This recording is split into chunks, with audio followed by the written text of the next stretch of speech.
good afternoon. We are going to do some lasagna. It's in our cookbook, which are available still for purchase. We are on page 29. So what we got going on is I got a pound of ground beef in here. And then you want a pound of Italian, it's sweet Italian. We're going to put that in there. And then you want about a tablespoon of olive oil. So we're going to go ahead and put that in here. Then we are going to go ahead and we're going to brown this up and get our meat mixture going for our lasagna.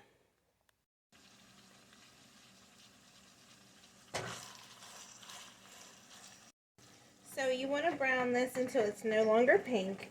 And then what you're going to do is you're going to drain your meat and you're going to put your meat back in here. So I'm going to go ahead and drain all this fat out of here. And we're going to get our meat back in our pan. Okay, so now I got my meat drained. Now what we're going to need is you're going to need 32 ounces of tomato sauce. So I'm going to go ahead and add my tomato sauce in here.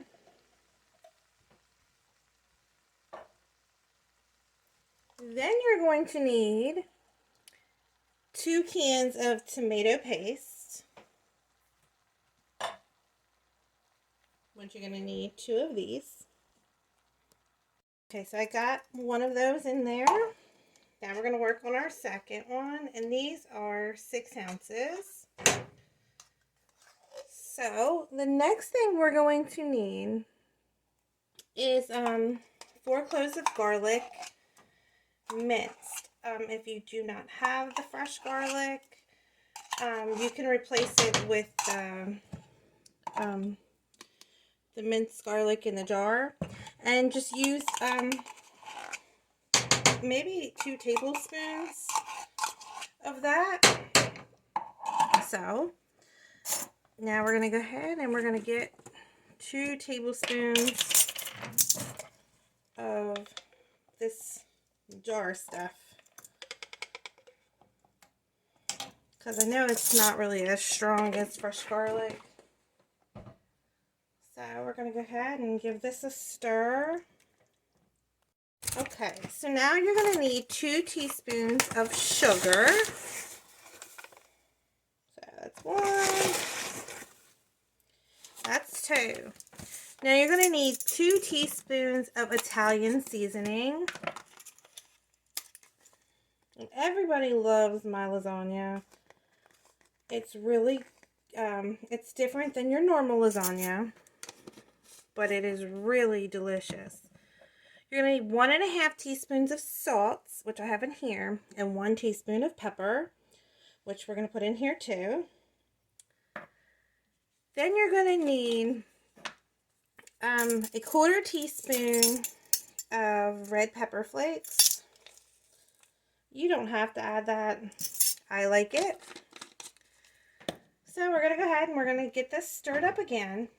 So what you want to do is you want to simmer this and you want to stir throughout for an hour. This gets all the flavors together and makes everything merry and delicious. So we are going to go ahead and we're done with this step. So this is our meat mixture that we're going to use for the lasagna. So we're going to go ahead and we're going to, simmer this up for an hour. Just make sure you stir it so it doesn't burn. And we'll be back with the next step. Alright, y'all, so now we're going to work on our next step here. Now everybody's like, oh, this is weird, but it's really delicious. You don't even taste it. A 24-ounce carton of cottage cheese. Then you're going to need 1 32-ounce of the ricotta cheese. I prefer the whole milk. So we're going to put that in there. Then you're going to need 1 cup of Parmesan cheese. So I'm just going to use this 5 ounces in a carton here. So then we're going to go ahead and we're going to mix this together. Alright, so we're going to put in 3 eggs. And we're going to go ahead and we're going to beat those up a little bit to help them along. Then you're going to need 3 tablespoons of dry parsley. So let's go ahead and get that in there. Then we want the 3 tablespoons of parsley.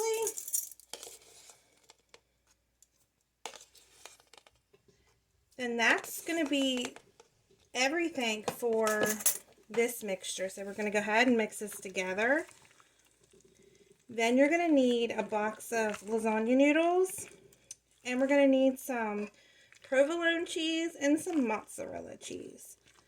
So after we get this all mixed together, we're going to put this to the side, and we're waiting for our meat mixture to be done. And then we will assemble this lasagna. Alright, y'all, so we're going to go ahead and finish this lasagna up. So what you're going to do is you're going to take a good chunk of the meat, and you just want to put it on the bottom here, about 1.5 cups of meat sauce. So then you want to take, I buy these oven-ready lasagna noodles, and you want to layer these across your meat sauce. You may have to break them to fit into the area. And then I'm going to go ahead, I'm going to break that for that piece. And then you want to take some, if you have regular provolone, if I go to the Italian store, I'll get it in a ball and I'll shred it. But the slices work just fine. So you want to lay provolone slices across your noodles. So then after this, then you want to take that sauce we made with the cottage cheese and the ricotta and put that on next. So let's break this in half and kind of layer that in here. Doesn't have to be neat. Then you want to take your mixture here and you want to layer that across the top of this. Okay, so I got that on there. Now I bought a pack of the mozzarella slices. If you have the mozzarella ball, that's better yet. And then you want to lay these across the whole top of this cheese mixture. So I'm going to go ahead and I'm going to finish this across. I got the mozzarella on here. Now you're going to take the rest of your meat mixture and you're going to put it over top of all this. So you're going to use the rest of your meat mixture now.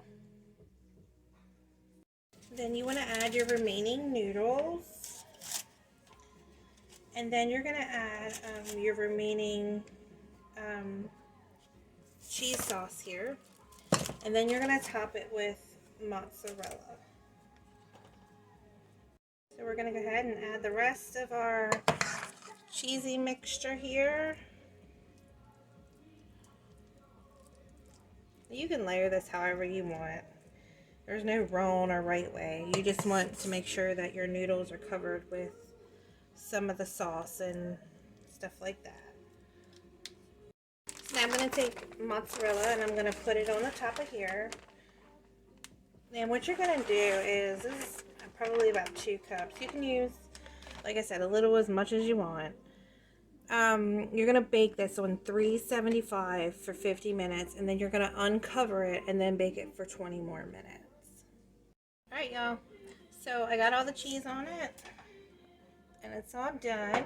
So I'm going to put foil over it. I'm going to tin it over here. And again, we're going to bake it 375 for 50 minutes. You're going to take the foil off and then cook it for another 20 minutes so the cheese can get brown and bubbly. So we'll be back after this is done so you can see what this looks like. Alright, y'all, so now I just uncovered it. So it's been on 375 for 50 minutes. Now I'm uncovering it and I'm putting it back in the oven for 20 more minutes. Alright, y'all, it's all done. So again, it was just in for 20 more minutes with the foil off. I want everybody to know that the recipe is right there on page 29. There's cookbooks still available for those of you who are interested. So I hope everyone gives this a try and has a wonderful, blessed day.